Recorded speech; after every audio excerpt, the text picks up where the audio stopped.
നിസാരമാ നിസാരമാ നീറും ദുഃഖങ്ങൾ നിസാരമാ.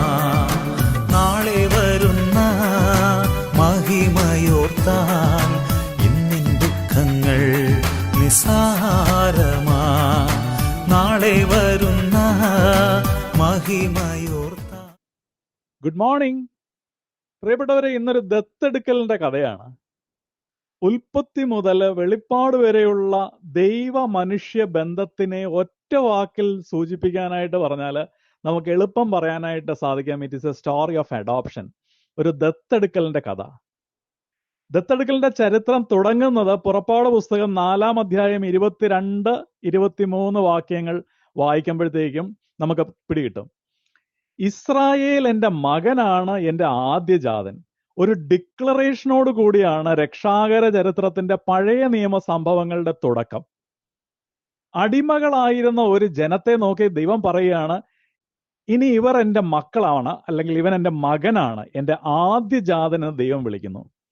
ദൈവത്തിന്റെ കൃപ ഒന്നുകൊണ്ട് മാത്രമാണ് ഇങ്ങനെ, അല്ലാതെ ജനത്തിന്റെ യോഗ്യതയോ മേന്മയോ അല്ല കേട്ടോ. തന്റെ നാമം വഹിക്കുന്ന ഒരു ജനതയെ ദൈവം ഭൂമിയിൽ സൃഷ്ടിക്കുന്നു.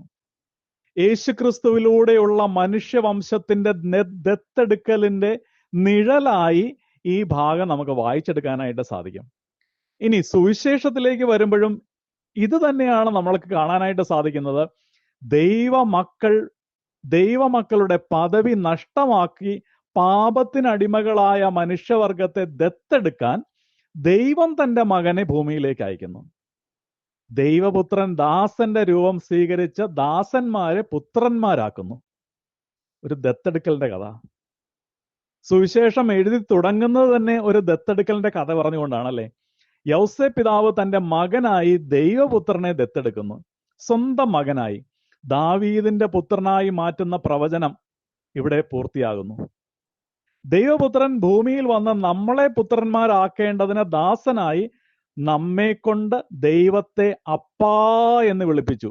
ഗലാത്യ ലേഖനം 4-ാം അധ്യായത്തിന്റെ 5-ാം വാക്യം വായിക്കണേ. കുരിശിൽ രക്തമൊഴുക്കി ജീവൻ കൊടുത്ത് അവൻ ഈ ലക്ഷ്യം നേടി. അടിമത്തത്തിൽ നിന്ന് നമ്മെ മോചിപ്പിച്ച് പുത്രത്വം നൽകി. ഈ കുരിശിൽ കിടന്നുകൊണ്ട് മറ്റൊരു ദത്തെടുക്കലിന്റെ കഥ യോഹന്നാൻ പറഞ്ഞു വെക്കുന്നുണ്ട്. യോഹന്നാന്റെ സുവിശേഷം 19-ാം അധ്യായം 26 വാക്യം. സ്ത്രീയെ, ഇതാ നിന്റെ മകൻ. സഭയ്ക്ക് വേണ്ടി യോഹന്നാനോട് പറയാണ്, ഇതാ നിന്റെ അമ്മ. ആ വാക്ക് കേട്ട മറിയം അവൾ പ്രസവിക്കാത്ത ഒരു മകനെ ദത്തെടുക്കുന്നു. യോഹന്നാൻ തന്നെ വളർത്തിയിട്ടില്ലാത്ത ഒരു അമ്മയെ ദത്തെടുക്കുന്നു. ഫുൾ അഡോപ്ഷന്റെ കഥയാണ്.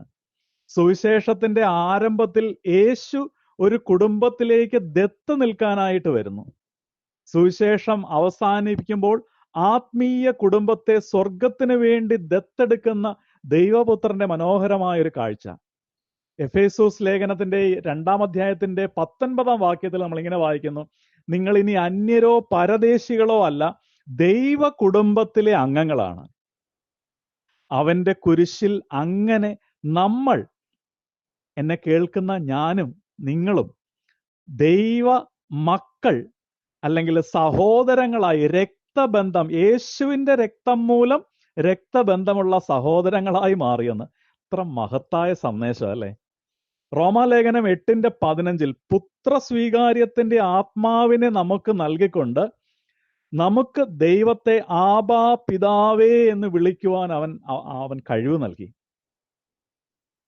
8-ാം അധ്യായത്തിന്റെ 16-17 വാക്യങ്ങളിൽ പറയുന്നു, മക്കളാണെങ്കിൽ നമ്മൾ വെറുതെ മക്കളെന്നുള്ള ഒരു പേര് നൽകുകയല്ല, മക്കളാണെങ്കിൽ അവകാശവും നൽകി ക്രിസ്തുവിന്റെ കൂട്ടവകാശികളാകാൻ. എത്ര മനോഹരമായതാണ് ക്രിസ്തീയ വിശ്വാസം. പിടികിട്ടിയോ? ഇങ്ങനെ പിടികിട്ടിയെങ്കിൽ റോമാലേഖനം 8-ാം അധ്യായത്തിന്റെ 18-ാം വാക്യവും പിടികിട്ടും. നമുക്ക് വെളിപ്പെടാനിരിക്കുന്ന മഹത്വത്തോട് തുലനം ചെയ്യുമ്പോൾ ഇന്നത്തെ കഷ്ടതകൾ എത്ര നിസ്സാരം. ബേത്ലഹേമിൽ ഒരു മനുഷ്യൻ ദൈവപുത്രനെ ദത്തെടുക്കുന്നു, ദാവീദിന്റെ പുത്രനാക്കാൻ. കാൽവരിയിൽ ദത്തെടുക്കൽ മറിയത്തിന് ഒരു മകനെ നൽകുന്നു. കല്ലറയിൽ നിന്ന് മരണത്തെ ജയിച്ച ദൈവപുത്രൻ മനുഷ്യരെ ദത്തെടുക്കാനായിട്ടുള്ള വഴി തുറന്നു വെച്ചു. ഇന്നും ആ കല്ലറ തുറന്നു തന്നെ കിടപ്പുണ്ട്. പെന്തക്കോസ്തിൽ ദത്തെടുക്കൽ ദൈവത്തിന്റെ സഭയാകുന്ന കുടുംബത്തിന് നൽകി. അങ്ങനെ കുടുംബം, ദൈവ കുടുംബം സൃഷ്ടിക്കപ്പെട്ടു.